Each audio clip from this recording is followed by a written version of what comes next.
guys, I'm new around here, but I'm just going to jump in and swim.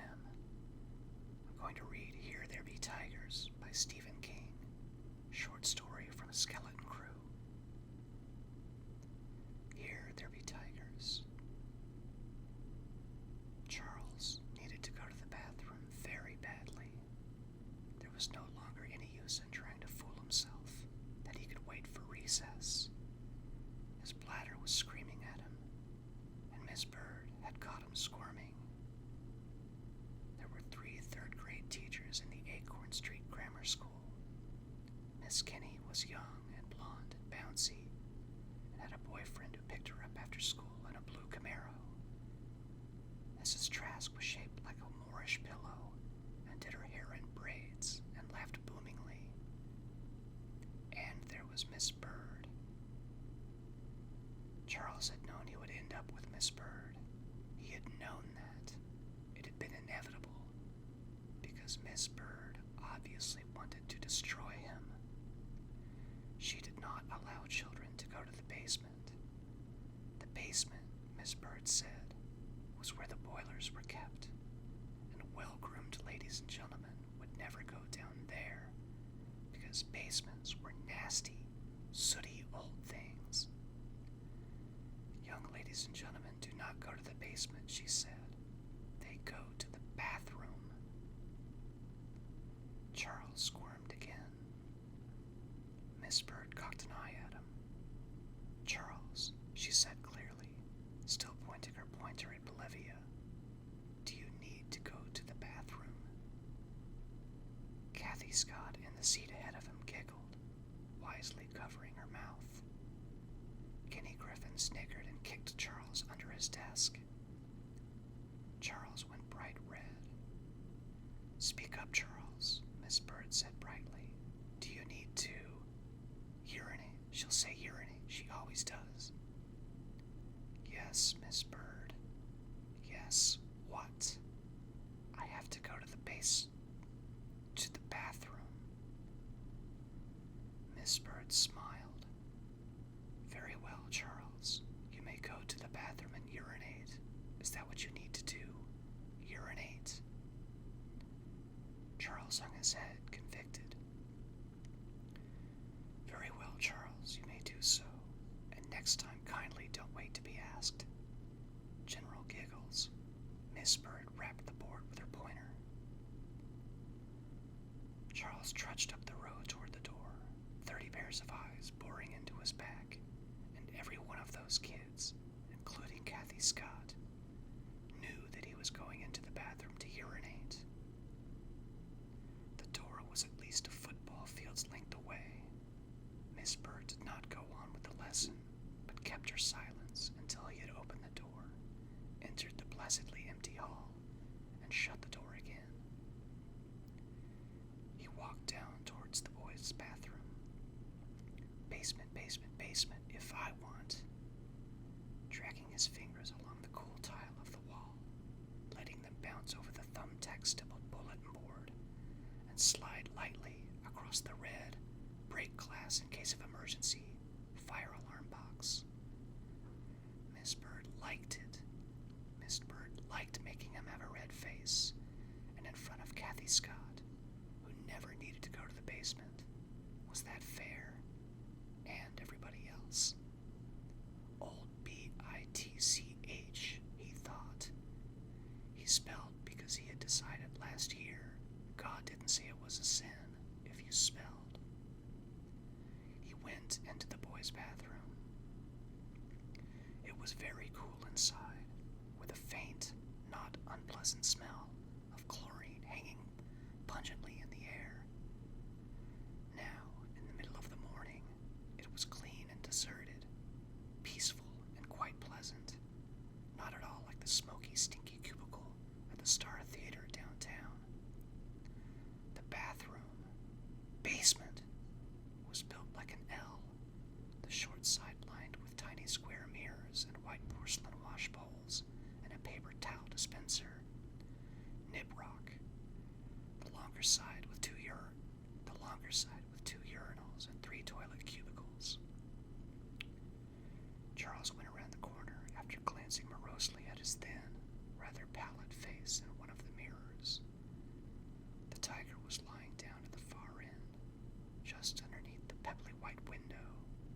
It was a large tiger, with tawny Venetian blinds and dark stripes laid across its belt. It looked up alertly at Charles, and its green eyes narrowed. A kind of silky purring grunt issued from its mouth. Smooth muscles flexed, and the tiger got to its feet. Its tail switched, making little chinking sounds against the porcelain side of the last urinal. The tiger looked quite hungry and very vicious. Charles hurried back the way he had come. The door seemed to take forever to wheeze pneumatically closed behind him, but when it did, he considered himself safe. The door only swung in, and he could not ever remember or hearing or reading that tigers are smart enough to open doors. Charles wiped the back of his hand across his nose. His heart was thumping so hard he could hear it. He still needed to go to the basement worse than ever. He squirmed, winced, and pressed a hand against his belly. He really had to go to the basement. If he could only be sure no one would come, he could use the girls. It was right across the hall. Charles looked at it longingly, knowing he would never dare, not in a million years. What if Kathy Scott should come? Or, black horror, what if Miss Bird should come? Perhaps he had imagined the tiger. He opened the door wide enough for one eye and peeked in. The tiger was peeking back from around the angle of the L, its eye a sparkling green. Charles fancied he could see a tiny blue fleck in that deep brilliance, as if the tiger's eye had eaten one of its own, as if a hand slid around his neck. Charles gave a stifled cry and felt his heart and stomach cram up into his throat. For one terrible moment, he thought he was going to wet himself. It was Kenny Griffin, smiling complacently. "Miss Bird sent me after you, 'cause you've been gone 6 years. You're in trouble." "Yeah, but I can't go to the basement," Charles said, feeling faint with the fright Kenny had given him. "You're constipated," Kenny chortled gleefully. "Wait till I tell Kathy." "You better not," Charles said urgently. "Besides, I'm not. There's a tiger in there." "What's he doing?" Kenny asked. "Taking a piss?"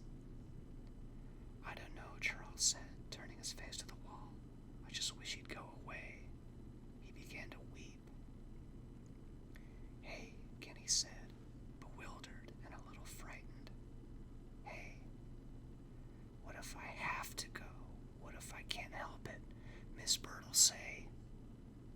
"Come on," Kenny said, grabbing his arm in one hand and pushing the door open with the other.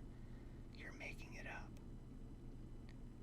They were inside before Charles, terrified, could break free and cower back against the door. "Tiger," Kenny said disgustedly. "Boy, Miss Bird's gonna kill you." "It's around the other side." Kenny began to walk past the wash bowls. "Kitty, kitty, kitty, kitty." "Don't," Charles hissed. Kenny disappeared around the corner. "Kitty, kitty, kitty, kitty, kit." Charles darted out of the door again and pressed himself against the wall, waiting, his hands over his mouth and his eyes squint shut, waiting for the scream. There was no scream. He had no idea how long he stood there, frozen, his bladder bursting. He looked at the door to the boys' basement. It told him nothing. It was just a door. He wouldn't. He couldn't. But at last he went in. The wash bowls and the mirrors were neat, and the faint smell of chlorine was unchanged. But there seemed to be a smell under it. A faint, unpleasant smell, like freshly sheared copper. With groaning, but silent,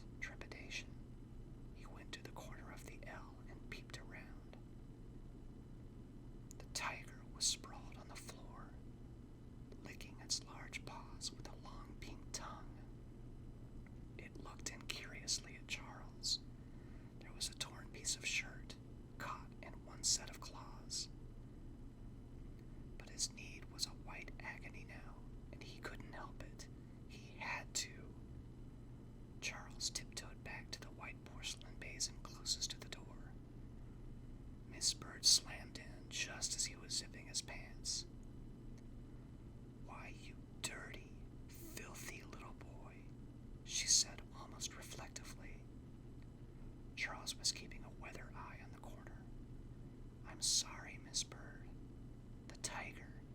I'm going to clean the sink. I'll use soap. I swear I will." "Where's Kenneth?" Miss Bird asked calmly. "I don't know. He didn't really." "Is he back there?" "No," Charles cried. Miss Bird stalked to the place where the room bent. "Come here, Kenneth, right this moment." Miss Bird. But Miss Bird was already around the corner. She meant to pounce. Charles thought Miss Bird was about to find out what pouncing